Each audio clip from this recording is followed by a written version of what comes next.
Hi, good morning. My name is Liz Cooper. I'm the Science Alive Office Coordinator here at DRI, and I'm going to be demonstrating today how to make a pinch pop. So you should have a couple of things ready before you start.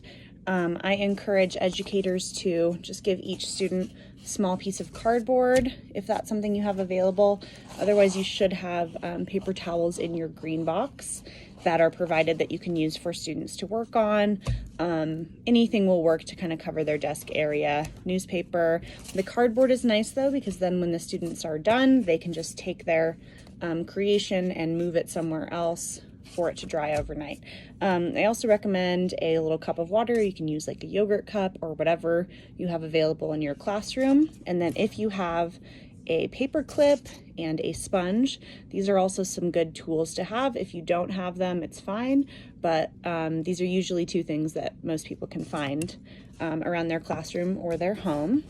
So we're gonna get started with some terracotta clay. I'm also going to take my rings off. So if you have any jewelry that you are, very attached to and you don't want it to get dirty, just take that off, put it in a safe place. And your educator should give you I would say a small amount of clay, like maybe the size of a bouncy ball. So the clay is messy, but it does wash off. So just kind of keep that in mind. So the first thing that you're going to do with your clay is you're just going to kind of squeeze it and kind of roll it around in your palms to make a sphere. Think about like kind of packing it like you would a snowball. And then with your water, if you see any cracks or anything like that, you can use the water to kind of smooth them out along the way. And just kind of smoothing out any cracks and kind of rolling it into as good of a sphere as you can make, okay? And then what you're gonna do is you're gonna hold your sphere in your left hand if you're right-handed, or switch if you're left-handed. You're going to take the thumb of your right hand and you're going to press it into the center like so, okay? Not all the way down, but like halfway, and then you're going to pinch with your your index and your middle finger against the wall there, okay? And then you're going to turn it, take your thumb out, wow. Add a little bit of water if things are getting sticky. So you can see we already have it kind of started. So then stick your thumb in again, pinch the clay, turn it, pinch the clay, turn it, pinch and turn, and you can see you're starting to get a little pot. So anytime that the clay is cracking, just again, add water. You can use your sponge to add water, but I usually use my finger. So then what I'm doing is I'm kind of cupping to make it round at the bottom, and so I don't push through. So you always want to kind of hold the clay in one hand and work in the other. You can work like this, but sometimes you can push through. So I always recommend kind of holding it, okay? And notice that every time I kind of touch the clay, I dip my hand in the water first. This is because, especially with this air dry clay, your skin is going to absorb the moisture from the clay, and it's going to start cracking the more and more you touch it, okay? So I'm just kind of like pinching around. The goal would be to have all the sides be even. So what I'm going to do now is I'm going to kind of stick my thumb in and pull the clay up against the wall, and I'm going to turn it, pull the clay up against the wall, turn. And again, I'm just trying to kind of even it out and see maybe how big of a pot I can make. And just kind of explore with it. If you have some other ways that you have tried in the past, maybe with some other clay, at school or at home, or if you just have your own ideas, this is just one way, just one kind of method. It's all about kind of experimenting using those different tools and materials, okay? So now I have kind of a decent sized pot, and the outside though, you can see is kind of a little bit lumpy. So you might kind of like that effect of like getting to see your fingers, or you might want to smooth it out. So this is where the sponge is really handy. And you can take the sponge and kind of smooth it around as well. Another really handy tool, which I don't have right at my disposal, is a popsicle stick. And this can be a really good smoothing tool as well. And again, you're always wanting to kind of dip it in water.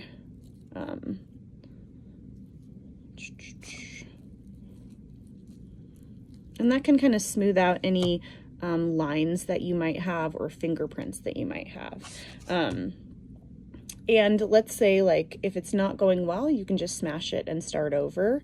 Until you are done, you can still keep working on it.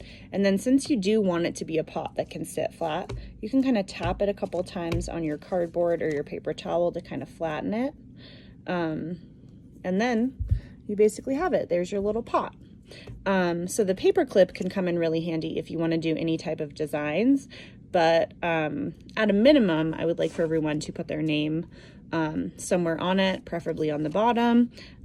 First name is always best, and maybe the first letter of your last name, because a lot of initials are the same. And if you have a big class, you're going to have, 30 pinch pots, and you want to make sure that you know which one is yours. So my name is Liz, so I'm just going to write Liz. My last name is Cooper, so I'm just going to write C. Okay. And then you could also write it on your little cardboard using some clay. Liz, using some clay water.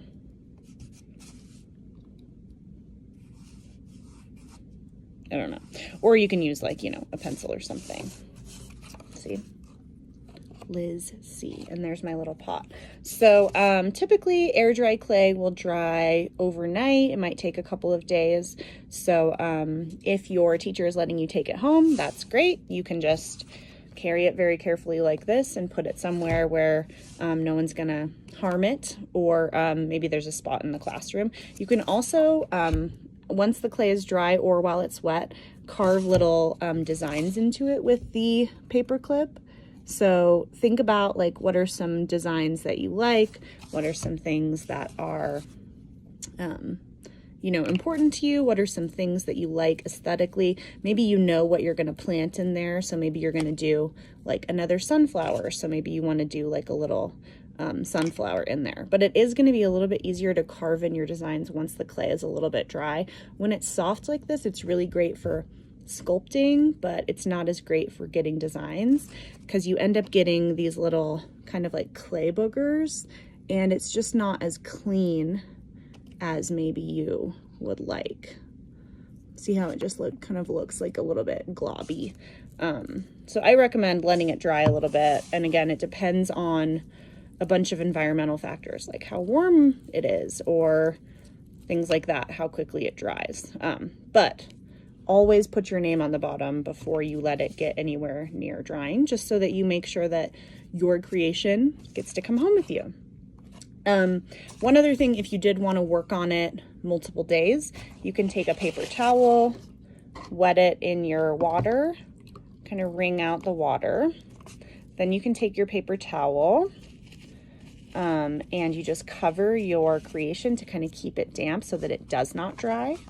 And you kind of cover the whole thing. And then you want to cover that in a plastic bag like so. I recommend just like a plastic grocery bag, but this is what I had around.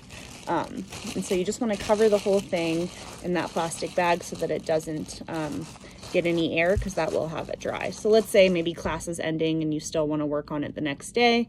This would be a good way to kind of wrap it.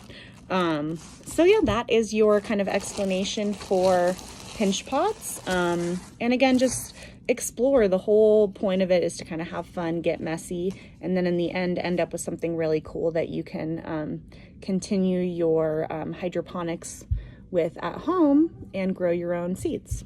All right, thank you. Have a great day.